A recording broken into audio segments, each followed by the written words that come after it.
इयत्ता 10वीच्या दृष्टीनं महत्त्वाची समजली जाणारी शासकीय रेखाकला परीक्षेची गुरुकुलात जोरदार तयारी सुरू झाली असून या परीक्षेमध्ये पास होणाऱ्या विद्यार्थ्यास ए श्रेणीसाठी 7, बी साठी 5 आणि सी साठी 3 गुण इयत्ता बोर्ड परीक्षेमध्ये प्राप्त होतात।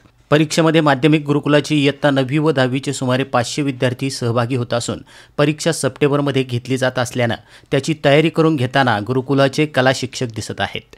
महाराष्ट्रात तसेच महाराष्ट्राच्या बाहेर या परीक्षा सुमारे 500 पेक्षा अधिक केंद्रावरून घेतल्या जातात। या परीक्षांसाठी नोंदणी संबंधित केंद्रावर साधारणतः जुलै-ऑगस्ट महिन्यामध्ये केली जाते व परीक्षा सप्टेंबरच्या अंतिम आठवड्यामध्ये घेतल्या जातात।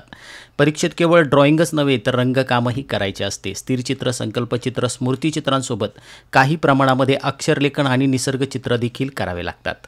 या परीक्षेमध्ये विद्यार्थ्यांना कला निर्मितीला मोठा वाव असून एलिमेंटरी परीक्षा उत्तीर्ण होऊनच इंटरमिजिएटला बसायला हवे असा नियम आहे।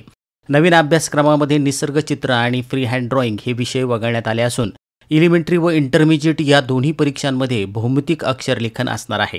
तर गुरुकुलाचे विद्यार्थी याची जोरदार तयारी करत असून प्राचार्य श्रीमान निरंजनजी डांगे सर यांच्या मार्गदर्शनातून चौधरी सर व इतर कला शिक्षकांचं मार्गदर्शन लाभत आहे।